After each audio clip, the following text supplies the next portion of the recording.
Sox. It's time to talk Sox. I don't know why I'm doing Boston Red Sox accent. I'm also doing a Kennedy accent / Mayor Quimby accent. I'm so glad we cut this out of the podcast. All right, let's start the show.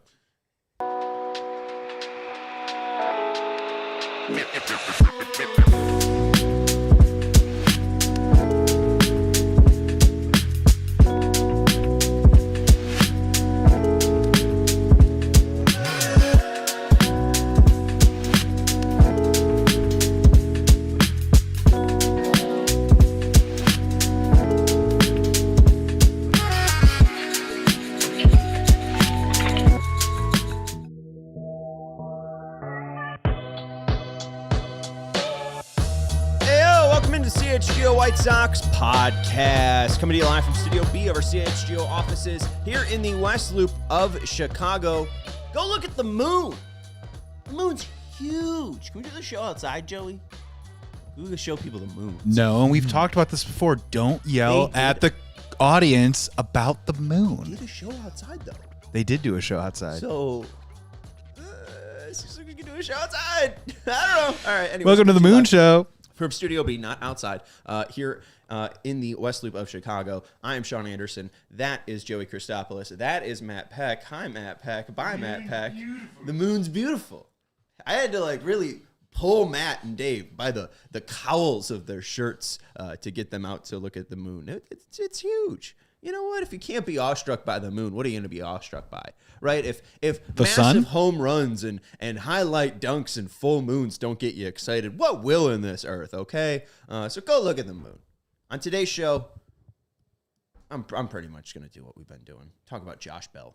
This is basically the CHGO Josh Bell show. I am going to invest probably a solid month and a half before this guy signs with a completely different team. I don't know why I've now just kind of become beholden of this guy as my guy, to the point where I could really see Miguel Vargas being the first baseman. I think that's what I get. We're going to go through my offseason project plan, and you're going to see my team. All of this could easily just be, I misjudged that one position, and all of this is wrong. So that's the fun of this. Let me know, obviously, what you think of my offseason project plan when I present it. If you have any thoughts, any players that you think they should be picking up, let me know. At the end of the day, if you want Pete Alonso, I'm sorry, you'll have to buy. I'm a little bit thin on my wallet. That's not going to happen. I wish. Even players like Cody Ponce, who I put in here, seems like he'll be a little bit too expensive. Seems like he'll draw a little bit too much interest and be a little bit out of the White Sox price range.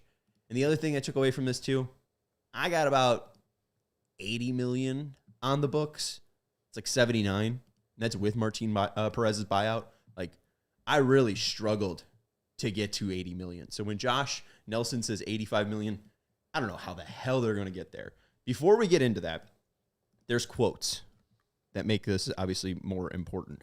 Chris Getz spoke, and this obviously laid a little bit of the framework on what we're going to see. This is coming on the heels of the White Sox hiring pitching coach Zach Bove and hitting coach Derek Showman, along with picking up Luis Robert Jr.'s option. But Chris Getz said free agency is an avenue to bring in players to help in the win total, but to go beyond this upcoming season, I think it would be a little premature considering the state of our club right now and the development of these young players. Getz, more than anything, we want to strengthen our coaching staff, improve our processes within the front office, and go out there and try to win as many games as we can next year.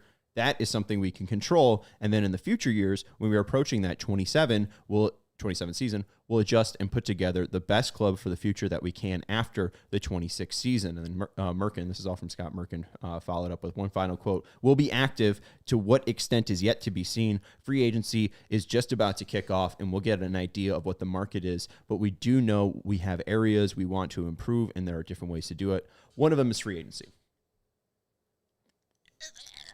That's not a real, we're going to go spend, especially with the lockout looming. I don't see the White Sox giving out 2-year deals. So I think there's a question specifically about our headline player, Josh Bell. You'll see in my offseason project plan, that is the guy that I'm bringing in. But there's a great post by Red Sox Stats that combined all of the projections of Baseball America, Fangraphs, etc. for all of these free agents. And Bell was at a 2-year, $16 million deal. I think it's more of the Martin Perez, like we'll give you a real 1 year option and then the second year a buyout.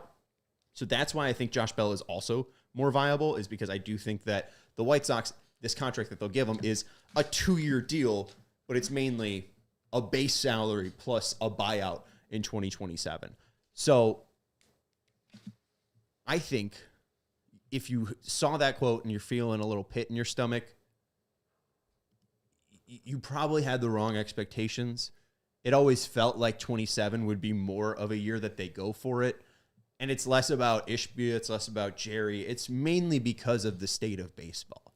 It's mainly because of the lockout looming. And it's mainly because of the RSNs that have abandoned baseball. And now these owners are led, on their own to fend in the wild on cable television. These poor owners, they're tightening because now they have extra production costs. So I don't think that this is going to be a year that the White Sox spend. If you had to set the over-under at $85 million, I'm taking the under. I don't see them spending a significant amount, especially after what gets said. I think it's going to be more important that they get their guy, number 2 overall, in the Rule 5 pick, Rule 5 draft. They saw how valuable that entire Rule 5 draft was for them with Shane Smith, Vassell. They even tried Gage Workman out, right? Like, they might not even, like, there'll be Rule 5 picks that aren't even made by the White Sox that might make this team. So it's a really tough roster to nail down in 2026. So this is my best guess. Joey, do we have the graphic ready? Are you excited, folks? This is Sean Anderson's 2025-2026 offseason project plan, and also credit to Josh Nelson, Jim Margulis, and James Fegan. The entire bit offseason project plan is theirs. They have White Sox fans submit to SoxMachine.com their offseason project plans, and I used I think Josh set this up, their spreadsheet to put this all together. So it's nice and clean, and it looks nice because of Sox Machine. So thank you to Sox Machine for this. But let's show it off, Joey. Come on. Why are we being shy? Let's see. Da-da! 26 names on a spreadsheet. Nothing sexier. Nothing sexier, Joey. Look at them all lined up. Wow. Beautiful. Okay. Catcher, Edgar Caro. No surprise there. Designated hitter, Kyle Teal. You'll switch them pretty much, depending on the day. You'll see Caro catch likely against righties, right? I always confuse which side he's better at. I think he's a better average hitter from the left side. But he's better against left-handed pitchers. Yes, he's better as a right-handed hitter. Mound, which is good because Teal's a lefty. Oh, that's how I remember it. If there's a lefty on the mound, you'll likely see Caro catch. And then if it's a righty on the mound, you'll likely see Teal catch. But also, again, Caro's decent enough with the bat to, cut it as a 9th hitting catcher. So we'll see how the Teal-Caro timeshare splits out, but it's likely will be, Caro and Teal at catcher and DH. And if not, one of them will likely just have the entire day off. At first base, our headliner, our thumbnail, our guy, Josh Bell. We could probably your thumbnail, my thumbnail, everybody's thumbnail. Everybody's talking about Josh Bell in the city of Chicago. We're giving Josh Bell a 1-year, $11 million contract. The aggregate deal, and Joe, you can put the camera back on me. The aggregate deal is 2 years, $16 million. So the AAV is $11 million. So my idea is we'll give him $11 million in the first year. And I think Martin Perez was $1.5 million buyout. We'll basically be paying Josh Bell $2 million in 2027 not to play for us. So yay, congrats to Josh Bell. You'll get $11 million to play for the White Sox. Do I think this is likely? No, but I do think that the first baseman market is weird enough where you really don't know how it will shake out. There is Josh Naylor, Pete Alonso, Josh Bell, Carlos Santana, Rowdy Tellez, Paul Goldschmidt, Reese Hoskins, Ty France, Dominic Smith, Ryan O'Hearn, Wilmer Flores, Lamont Wade Jr., Luis Ariz, Justin Turner, and then I think Donovan Solano was the only other guy I didn't name. Alonso's obviously the guy. If the Mets don't get him, the Mets will likely need another first baseman. Doesn't seem like the Mariners will want to let Josh Naylor walk, but at the end of the day, that's a fairly budget-conscious team. they're going to be around $165 million, and they made it to the ALCS. The White Sox are, at what, $80 million, and their team, when they were winning, like AL Central, was like 185, and that was like right around the post-pandemic.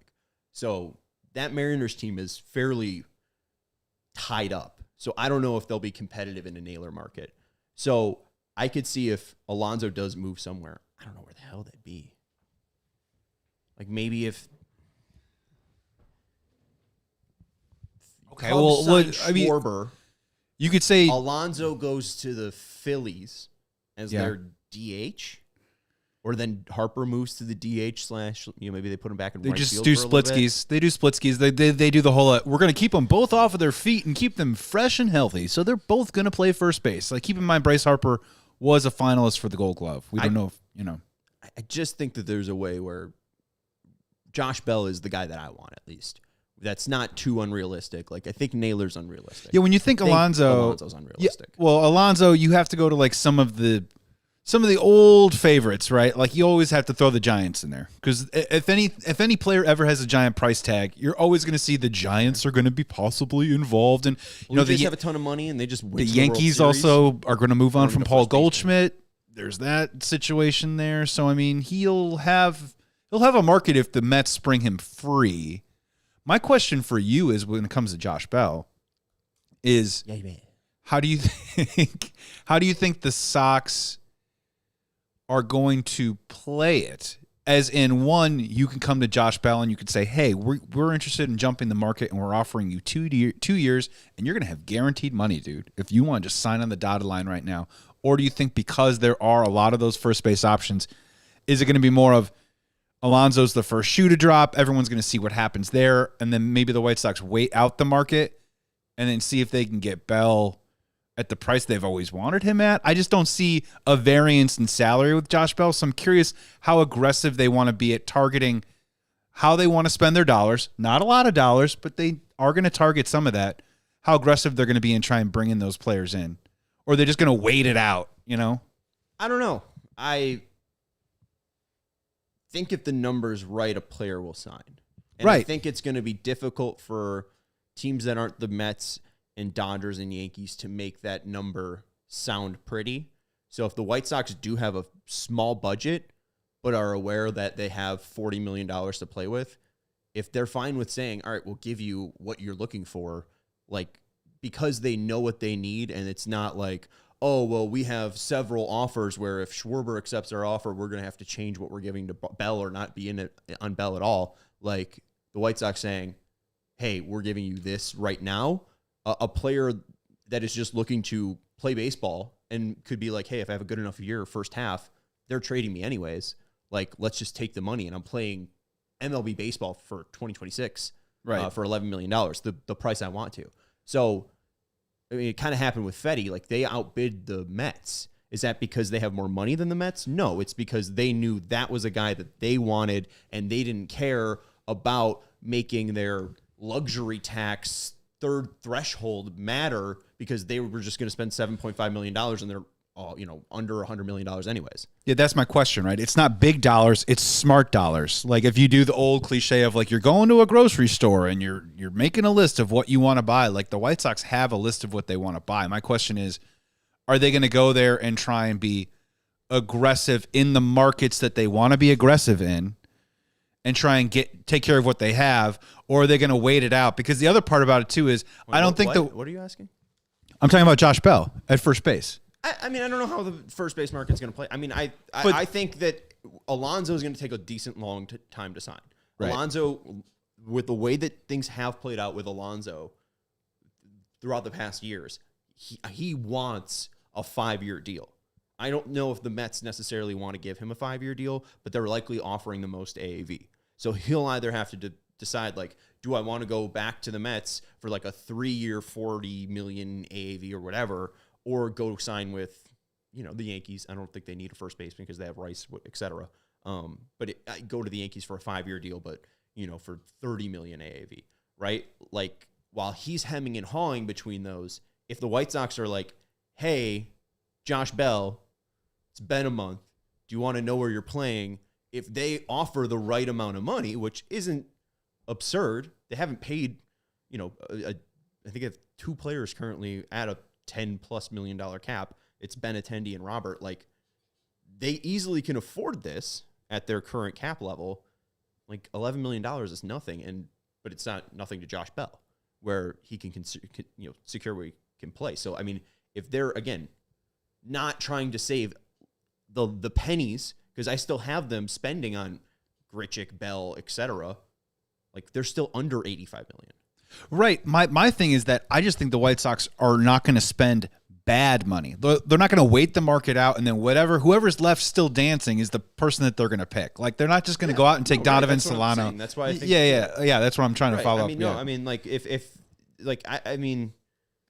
they can't botch this in a way, because we've seen what happened with Vargas last year. Like, if their plan is with this, Vargas is going to be our third baseman, there is a direct correlation to when he started playing poorly is when he stopped getting consistency at first base or third base.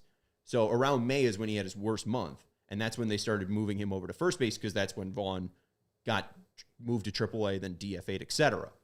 So Bell gives them at least the security of Vargas. We don't know if you're going to be on the team in 2027, but we have to figure out if you're a third baseman, first baseman, or even decent enough to be worth your weight. So this is less about like Josh Bell, ooh, gimme, such a good player. And it's more like, we just need somebody that's been there and done that. Is Josh Bell a great first baseman defensively? No, but he makes smart swing decisions. He swings a fast bat. He hits left-handed and right-handed, so he has flexibility in your lineup. And for $11 million, that's a fine price. He would definitely help the Sox. He'll put up about a WAR in a season. You'll probably overpay a little bit for that. I think the typical, price they spend per WAR is around $10 million now in free agency. So you're paying like maybe $1 million over that. But it's more to, again, guarantee that, hey, we have a first baseman that's not going to suck. If you have Bell or Rhys Hoskins at first base, I think you're fine. I think those are 2 decent options at first base that will be worth around $11 million. So that's the idea of how I think the first baseman market could play out, is if the White Sox know what they want, like, you can be a team that like signs players if you actually have like the will to do so. The Angels jumped everyone and signed Yusei Kikuchi because they offered him money. He was like, yeah, sounds great. Like, most of these baseball players just want money. That's what I'm saying. Like, the Sox could jump the market and just say, this is the price we would love to have you. Will you sign tomorrow? As opposed to some of the other adages or philosophies of, well, we're just going to wait it out and get it at our price. Like, the Sox can just target who they want in the price range that they want and kind of get those guys. If it is Randall Grichuk or Josh Bell, they could sign those guys probably earlier on in the process than some people might think. Yeah, we'll take a break here on the CHGO White Sox. We got to pay some bills, and then we'll talk about some of the names in the chat, comparing them to Bell. I see a Ryan O'Hearn one. I'd rather throw up. Let's take a break here on the CHGO White Sox podcast. Let's let you know. Oh my God, I have so many tabs, Joey. Let me let you know about our friends over at Four Seasons. For all the right reasons, call 866-4SEASONS. Visit fourseasonsheatingcooling.com for all of their money-saving coupons and exciting deals. But if you have a plumbing emergency, call Four Seasons. If you have an electrical emergency, call Four Seasons. If you need a new hot water tank installed today, call Four Seasons. Winter will be here before you know it. If your home is if your home's heating is not up for the challenge, you have to call our friends over at Four Seasons. Four Seasons Heating, Air Conditioning, Plumbing, and Electric has been serving Chicagoland for over 50 years.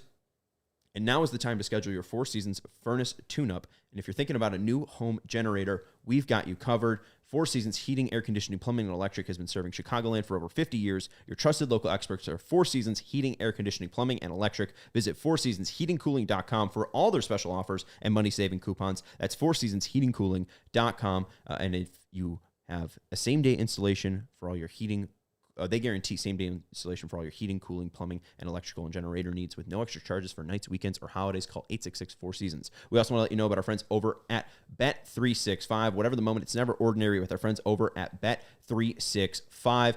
Sign up using code CHGO365. When you bet $5, you get $200 in bonus bets, whether that bet of $5 wins or loses. And tonight, the Blackhawks are taking on the Canucks. And I have taken on the job of sending in parlays to be boosted by Bet365. And I was 3-0 in my last 3 until we lost last night on the Bulls game. Okay? We're trying to go back to 1-0. I got a Blackhawks one, high odds. I think it's 11-1, but, you know, it's a way to watch the game. Check out our friends over at Bet365. Whether it's NFL, NBA, or NHL, they have fantastic offers to enjoy your wagering. Head over to Bet365. Use code CHGO365. Whatever the moment, it's never ordinary at Bet365. Must be 21 plus. If you were somebody you know has a gambling problem, crisis counseling and referral services can be accessed by calling 1-800-GAMBLER in-app only. All right, let's get back to the CHGO White Sox podcast and talk about our pal Josh Bell. Let's take the temp with our friends over at Four Seasons. Four Seasons Heating Cooling have been serving Chicagoland since for over 50 years. Check out fourseasonsheatingcooling.com for more information and money-saving coupons for all the right seasons. For all the right reasons, visit Four Seasons or call 866-4-SEASONS. There's too many Four Seasons. For all the right reasons, call 866-4-SEASONS. Don't forget the corner bug. Don't forget the corner bug. Working Joey. on it. All right, let's go to the comments as well. We're just really having to spin plates here today, Joey. Let's compare some of these first basemen. Pete Alonso is the best one. I don't need to tell you that. Pete Alonso, when it comes to damage per batted ball event, 98th percentile, 90th percentile exit velocity. He's in the 99th percentile. That's pretty good. Max exit velocity, he's in the 96th percentile. Pulled fly ball percentage, 29th percentile. Doesn't really need to do that because he's a big boy. But then when you look at his Seager numbers, 84th percentile. When you look at our guy, Josh Bell, he's in the 81st percentile in damage per batted ball event. So not Pete Alonso levels, but still 80th percentile. His 90th percentile EV, 93 percentile, so top 90. His max EV, 90th percentile. His pulled ball fly ball percentage, 38th percentile. And his Seager, 90th percentile. I think this could even be kind of a home run for them. There's times where Josh Bell gets like super hot. He's really due for like a month where he's like, whoa, Josh Bell's a player. And part of the reason he had success last year was increased bat speed. I believe he increases bat speed by 2 miles per hour. And the reason you love players like Josh Bell is because they're big damn donkeys. They're just massive men. Like the reason why Garrett Crochet doesn't fail is because he's 6'6", 245 of muscle. The reason why Aaron Judge doesn't fail is because he's 6'7", 260 of muscle. The reason why Josh Bell doesn't fail is because he's 6'5", 235 or whatever of muscle. The reason why Pete Alonso doesn't fail, 6'5", 250 of, muscle and maybe some cheeseburgers. But that's not shaming there. Just, he's a little bit more. Josh Bell's a lean guy. Months behind says Pete Alonso or bust. You have to have real expectations. Like, yeah, if I was running the White Sox in MLB The Show 26, we'll sign Pete Alonso. But it's not reality. They're not signing Pete Alonso. You could go look at Jeff Passan and ESPN's free agent prepper and then hit Command F and type in White Sox. Joey, do they come up? No. It's not happening. Like, Pete is the guy. They're not signing Pete Alonso. I'm not going to come out as your friend and lie to you. I was going to say, if you did that with Jeff Passan, wouldn't it archive back to 2021 when he was like, the White Sox have a huge window to win multiple World Series titles. Yeah. And then you're just going to get sad. Yeah. And then you go look at the huge moon.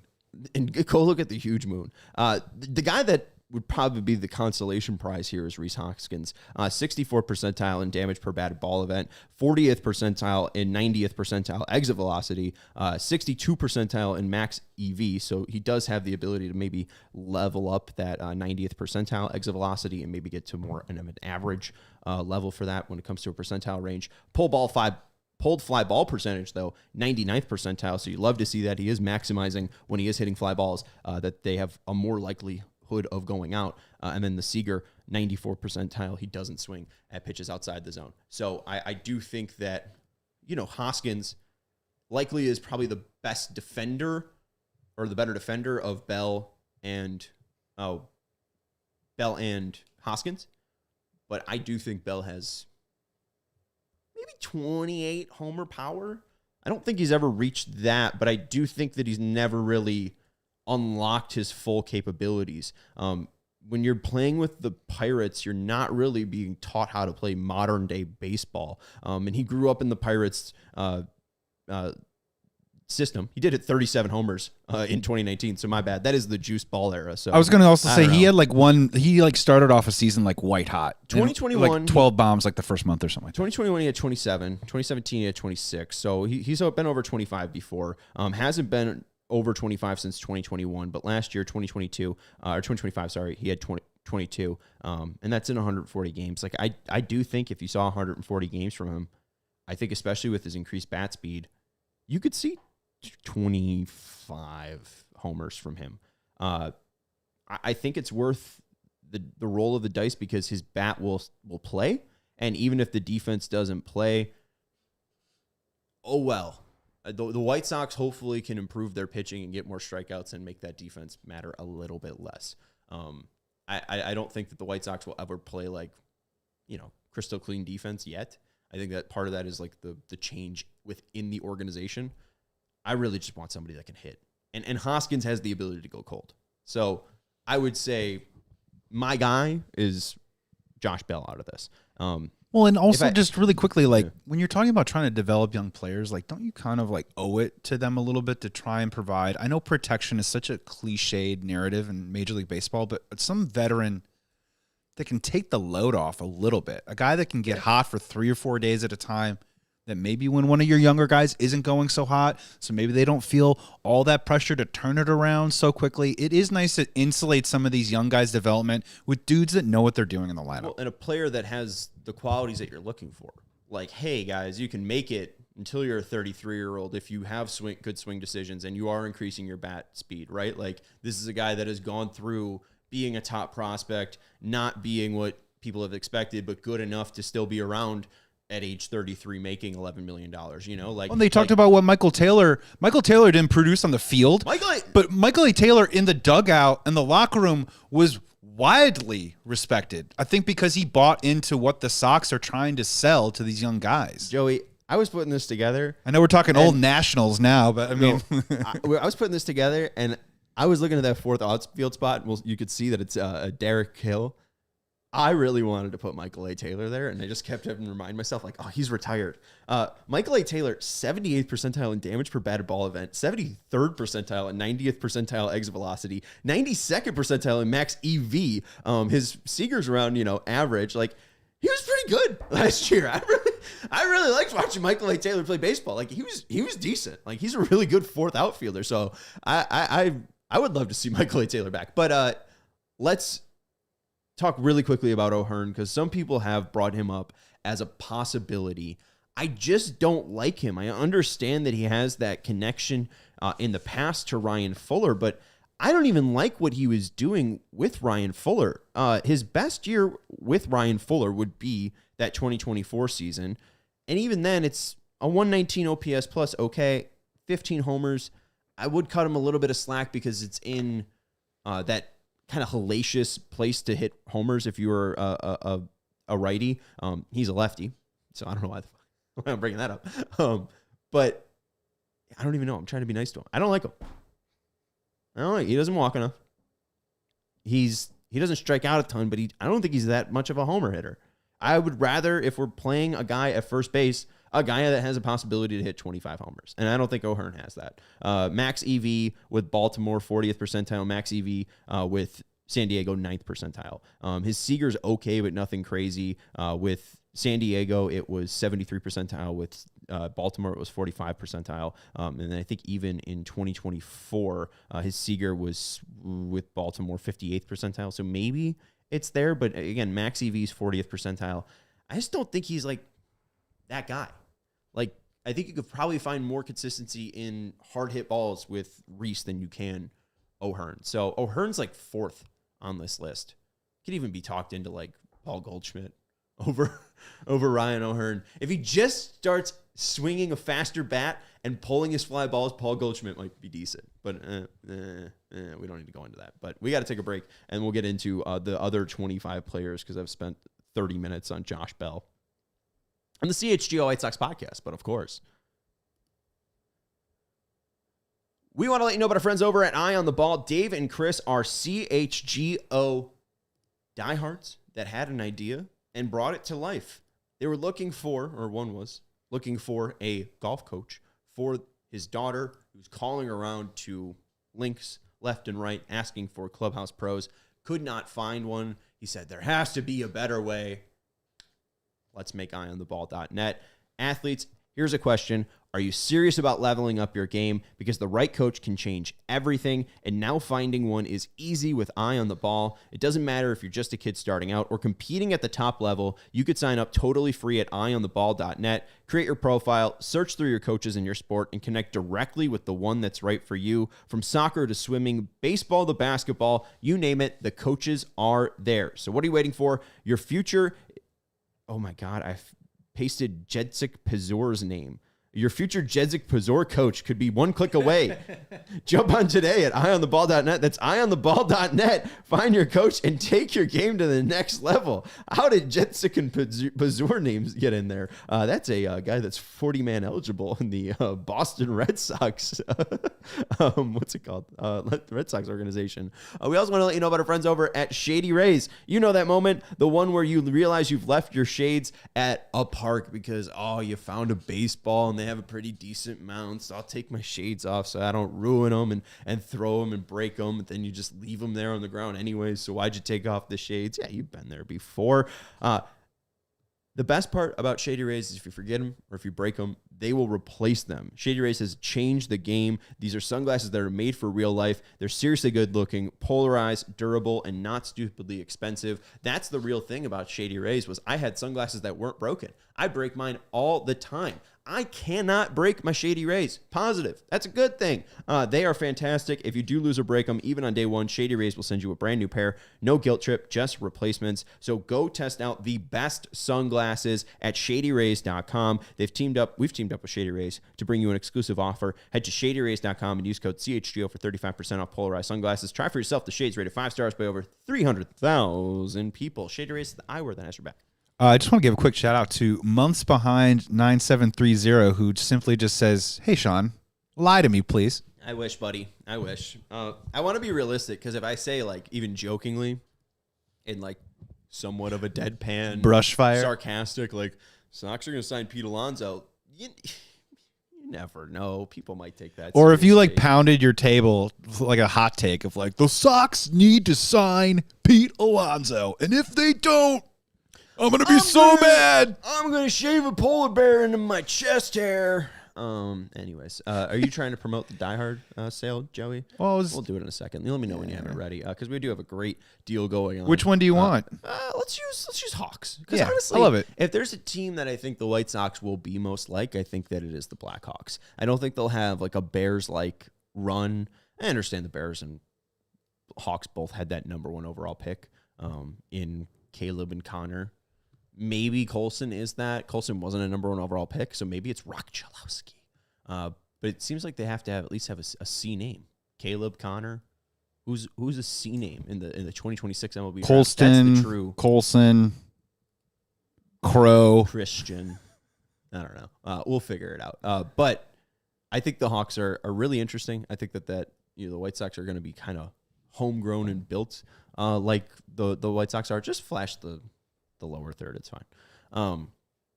Anyways, use code HAWKS at allchgo.com/diehard. You get a $36 diehard offer if you use code HAWKS over at allchgo.com/diehard. You could also scan that QR code to maximize your efficiency and just take you directly to that website. You could also use code JOHNS if you're a Bears fan, JAHNS, or you could use code GOAT, GOAT, if you're excited about the 6-1 bowls. 6-1 bowls, Sean. What the hell? Maybe you're just a fan of Jerry Reinsdorf. Use code GOAT. I tell you, and producing shows right now, you're 1-0 on the season. and I'm 5-1. I'm 5-1. Oh, producing both shows. You're tracking records. Gotcha. Yeah, you got a 100. I mean, when we're counting wins for the Bulls at this point, you really just got to start. It's like putting them under your mattress. Absolutely. All right, let's get into the rest of my team projection and the offseason project plan. We spent 30 minutes on the first baseman, and that's kind of the downside of me having the reins here. I can just talk about Josh Bell probably for a whole 45 minutes. We're 10 minutes away. I got a decent more to say about him. Let's talk some Paulie. Let's move on. Let's talk about the players that just aren't new. Chase Mydroth is your second baseman. Some people say he shouldn't be handed the job. I think Chirizi said that from the 108, and I think that's maybe a fair representation from some people. Jim Bowden's trying to replace him on the Athletic as well. But I do think Mydroth, with the package that he was a part of, I think he should be given a little bit more of a leash. He wasn't bad also. I just think that he's a tough kind of profile to make work. He's tiny, and I don't think he takes wear and tear well. So I don't know if he's always going to be as quick as he is. I don't know if he's always going to be as healthy as he is. But I think if he got his best 162 game season at a position he was comfortable with and not switching from second to short every single day, I think he could put up a decent season. He kind of reminds me of Nico Horner in a way. He's just very solid. I think maybe Gold Glove winning is a little bit of a reach for Chase. But I think that he could hit 300 in a single season. Maybe not like a 300 career hitter or even a 290 career hitter. But if everything fell his way and he was hot and had that 60 game stretch for 162, I think he could have a really good season. So I'm just I think Chase could be a really smart starter. So I'm fine with Chase. Yeah, being I don't want to sell his potential short, but if you're telling me a reasonable explanation that in 2 or 3 years he's a guy that maybe isn't playing every day, but a guy that gets anywhere between 280 to 320 at bats, has an OPS just over 700, but it has a high batting average because it's good bat to ball, good contact, and maybe like you said, 280, 290, 300 in those more limited at bats. He's a great swing guy. Yeah. All of a sudden now on a really good team, you're even when you're giving your starter a blow, you're like, oh, Chase Mydroth is in the lineup today. He's picking up a couple hits. And that's when it gets really fun. Ernie Clement hit 300 in the postseason. Chase Mydroth could do hit that. 400. Yeah, dude. 400? Okay.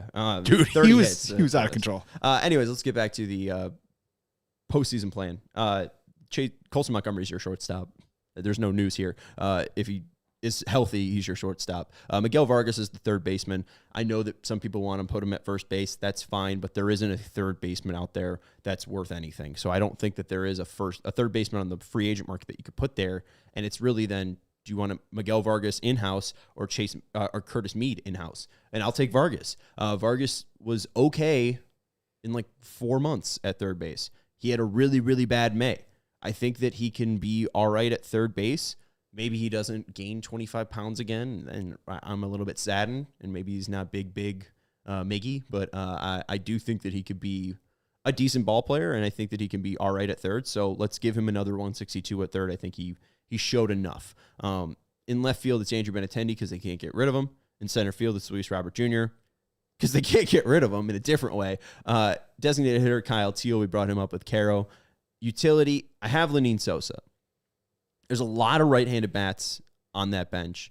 I think if they could find a deal for Lenine and maybe not sign one of these free agents in the bullpen, I think that would be the ideal. If they can move Lenine to a team that needs infield pop from the right side, very specific need, but if they could trade him for a bullpen piece, I think Lenine could go, and maybe you see Dominic Fletcher or Brian Ramos in that spot. So I wouldn't pencil in, or I wouldn't write Lenine in with Sharpie. I do think it's possible he goes, but Lenine on my bench. Brooks Baldwin on my bench. I think it's possible maybe he is a starting outfielder for the White Sox if maybe they get their way with Luis Robert Jr. getting traded in the offseason. But Baldwin, I do think, has done enough to be on the opening day roster. Mead, I don't know if he has. He's just there, and they traded for him, and he was okay. He was kind of the survival of the guys. Yeah. Of all the guys of when we did Ryan Noda or Joshua Palacios. He was just kind of among that ilk, and he kind of like survived the battle of the guys. He kind of play third, kind of play first, he kind of play second. I don't know. He's fine. I just think that he's less sellable than Lenyn Sosa, so he will be here. And then Derek Hill. Shout out to Trey Williams for mentioning Derek Hill. It's mainly because he's like the best fourth outfielder out there. There isn't really like a Michael A. Taylor out there. Maybe it's Travis Jankowski, but are they going to bring back Travis Jankowski? Derek Hill was okay. Derek Hill's fast. Derek Hill could play defense. Derek Hill could play left field, center field, right field. So just kind of here. I think he'll be able to stave it off. Like, I don't think they're going to be looking to get like a fourth outfielder that's worth like $3 million. Sam Gutterman, the chat's bringing up, would you want to bring Tauchman back next year? Not really. He's 36. He had a really good year, but I think it's more likely he has a career worse year than career high year like he just did. And we saw how fragile his lower half was, whether it was pulling up at home plate at Cleveland or, some of the times in the outfield where it was like, is Mike Tauchman's legs going to explode on him? They can bring him back via arbitration and he'd be cheap, but they're under $80 million. I think it's more of an investment to go after a guy like Randall Grichuk. Let's jump into that signing. He's 34, so he's, kind of just as old as Mike Tauchman. But the thing that I like about Grichuk is that 2024 was his best season. And you saw his bat speed kind of finally pay off. 2023, his bat speed was 74.5 miles per hour, 81st percentile. In 2024, 73.7 miles per hour on his bat speed. And then in 2025, it was 73.9. So he swings a very hard bat, and it paid off to a 291, 348, 528 slugging percentage. I think that he's a guy that could easily get you something at the trade deadline, where Tauchman, it's a little bit iffy. Grichuk didn't even have that good of a year, and he was traded from Arizona to Kansas City. I think that it's a guy worth taking a flyer on because he doesn't whiff. He makes, a decent amount of chase, but even in 2024, it was, average. I think his swing decisions are decent, or at least were decent in 2024. If Ryan Fuller can unlock those swing decisions, I think he could have one more 2024 season in him, which would be a player you could sell at the 2026 deadline. So this is less, we need this guy because he's going to fill out 162 games. I think we could sell his butt. I don't know if I could say sell his ass. We could sell his ass at the deadline. I think that is more of the Grichuk signing at that point. Let's go back to the offseason project plan and get to some of the new hitters. I think that's it, actually. Yeah, those are the only two hitters we signed. There's some pitchers, though. We got Josh Bell at $11 million, and we got Grichuk at $6.5 million. I think he just made $6 million, so it's like, just we'll give you $500,000, and it's kind of with that thing that you were bringing up earlier, Joey. It's like the Sox aren't really at a place where they're going over their projected budget if it is $85 million. So giving Grichuk $500,000 to sign than a team that might be offering him $6 million. That's where they could possibly step in. And just really quick, too, I mean, I know money is king and everything, but when we talk about a guy like Randall Grichuk specifically, or Josh Bell specifically, when you go and target those guys, you're also promising them playing time, which also can help them on their own individual accord improve their value or become a trade piece or whatever that is. So that's another thing the Sox can offer some of these players to as well. Yeah, and, Grichuk kind of fits into the can't catch thing that our guy Dave Barista, who is a CHGO member, is kind of talking about. Not the greatest fielder, but he's got a pretty decent arm. So it's kind of, I think he could just play decent right field because of his arm. He'll be able to keep runners around. Not really that much of a runner, but he's, an average runner. So, I think Grichuk is worth taking a shot at. All right, let's get into some of the pitchers that I'm bringing on board. I really wanted to make Cody Ponce work, but I don't think it's going to happen. And the name that I just keep coming back to, if you like Martin Perez, why wouldn't you like Jose Quintana? And if a team like the Brewers just signed Quintana, and especially early in the season, like he was really good, I think he's worth just giving him $6 million and seeing if he could get dealt at the trade deadline. I mean, we got Eloy Jimenez and Dylan Cease for him, and Matt Rose, right? Like, I don't think we're getting Eloy Jimenez, Dylan Cease, and Matt Rose, but maybe we get Matt Rose back. Bring him home. Alabama, Arkansas, whatever that home song is. He could give you 6 innings. Yes. And that's the thing, too, as well with Perez. Perez maybe might have a better top end, as funny as that sounds, compared to Jose Quintana. But I do think that Perez, the wheels are falling off a bit. Quintana's been fairly healthy throughout his career. I think this is like a Dylan Cease thing. People want the strikeout and walk ratio to be high, and that's obviously going to cost you money. But at the end of the day, the Sox have to play 162 games. They just have to get to the end of the season. Chris Getz is even saying it in his press conference or quotes there. It's more about the 2027 season. So, do I want a player that's, great? I don't know. I want a player that I can just put in every 5 days. And Quintana is that. So maybe he's not even a guy that they deal at the deadline. He's just a guy that plays for the Sox, and you have to dry, clean, and press your jerseys, your 62 jerseys off. I think Quintana would be a smart signing because he's all reliable. I think that you need somebody that is an all reliable. 2022, 165 innings pitched, 2024. 170 last year, 131. That is a lot of bullets that you can eat up there. Yeah, and Dave in the chat saying defense needs to be a prerequisite. I don't know if that's necessarily the case. I think that you possibly could hide Benintendi in DH, and he's really your worst fielder. And the guys that are returning, Robert's got an above glove. Caro and Teal are decent catchers. They have things to work on, but I don't think that they're purges of the eyes to watch. Maedroth didn't play decent at second base, but I do think that he's got a lot better of play in him. He played a decent shortstop. I don't understand why he couldn't play a decent second base. Colson was above average at shortstop. Vargas, I think, can be decent with consistency. So I think the guys that are already there are going to be fairly good defenders. If you guys, if you have Grichuk, who's a -2 outs above average, and Bell, who's a -4 outs above average, you might have some errors, but at the end of the day, that's not where Andrew Vaughn was. And that's not where Tauchman, who made some nice plays, but also was fairly unreliable with his legs. Grichuk has a decent arm where if he has anything in the corner, he could possibly make a decent throw over to third, where Robert has anything in that right to center field gap. I think Robert covers some of the issues there. And also Grichuk was playing in Arizona, which is a fairly big outfield. So I think if you move him to a fairly easier place to play, like Chicago, I think he could be beneficial, or it could be beneficial. SP5 is a pink one. That is for a Rule 5 pick. I am going through the Rule 5 picks right now, but there is one team that smells like they're going to have guys get pinched by this upcoming Rule 5 draft. Arizona has 4 pitchers in their top 20, all with a 40 or 45 future value, that need to be added to the 40-man roster, and they have 44 players currently on their 40-man roster. That's an issue. Cole Drake, Mitch Bratt, Dylan Ray, Spencer Giesting. This all feels all too familiar. This feels like Chad Patrick versus Shane Smith. Whether the Brewers, or Diamondbacks in this case, decide on Drake, Bratt, Ray, or Giesting, I think the White Sox are getting a Diamondback. Maybe it goes to the Rockies, but I really think Mitch Bratt is an interesting player. I'd be very excited if the White Sox picked him up, honestly, even more than the guy that's technically in front of him with future value. Cole Drake.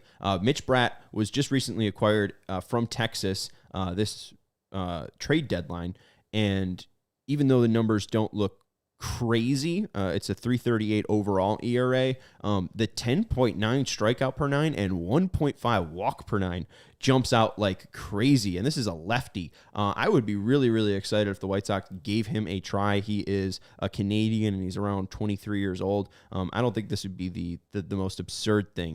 The Diamondbacks acquired him, Drake, and Hageman from the Diamondbacks in exchange for Merrill Kelly. I'd like to see Matt Bratt or Drake be a White Sox, and I think it's possible that they fall. Obviously, they just acquired him for Merrill Kelly, but there was a tweet, and I think the credit was to Steve Gilbert, AZ, where the Diamondbacks know this pinch, and they're looking to get rid of some prospects because they're going for it. They didn't have the year that they wanted to in 2025, but they still have Corbin Carroll, and they're trying to make that work.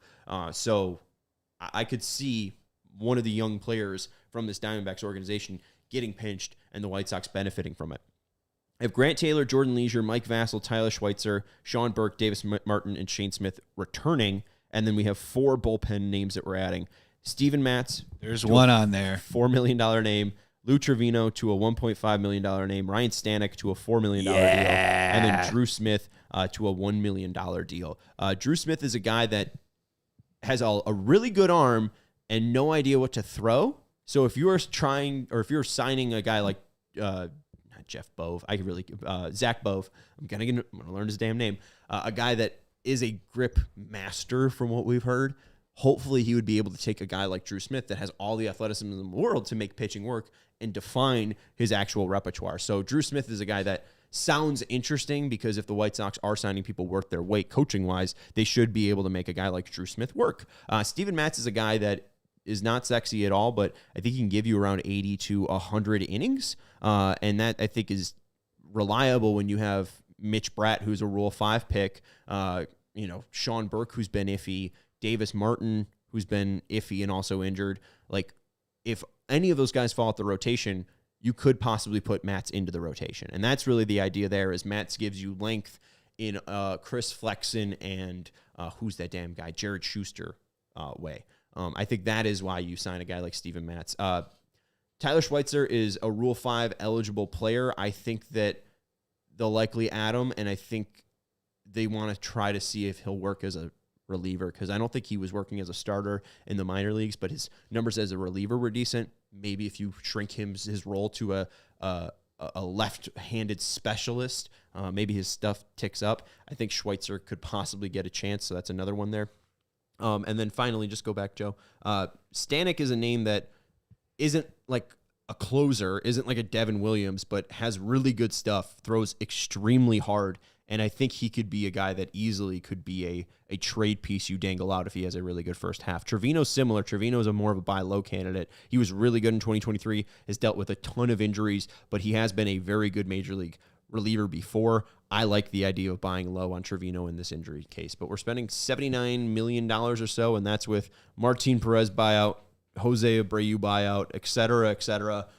It was tough to get to $85 million, so I don't know. All I'll say is, Stanek, you're not signing with the White Sox till you grow your hair back out, buddy. I want that hair long. Oh, yeah. I need that mane flowing. Dirty. Oh, yeah. He's a real sheepdog. Yeah. And Fat Hipster saying, lastly, why another Royal hire? Don't look at it like that. Like, they were hiring Royals from the Pedro Grifol era, which was 2015. They have quickly changed that organization. They've changed that organization in the past 2 years to a more analytical forward team, and they pretty much picked from the Twins. The Twins had Bove, and the Royals were like, ooh, gimme.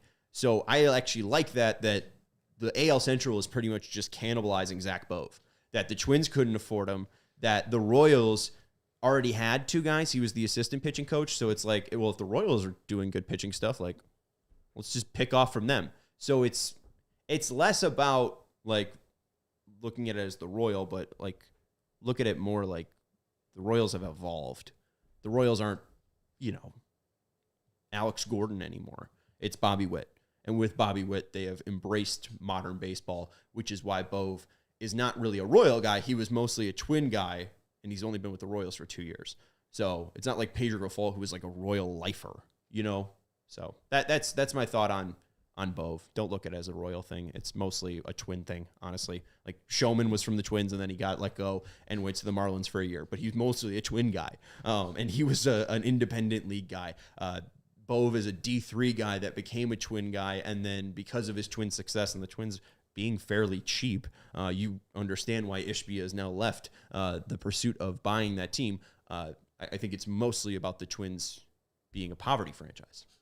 So if that spin helps, there you go. We're going to take a break here on CHGO White Sox, and I'm going to go to sleep. And we'll probably be back here in about 24 hours. So hopefully that sounds good. And we'll see you later on. We'll grade Lenine Sosa, where I'll be brutally honest and make myself sad. Bye. We all silly like the mayor.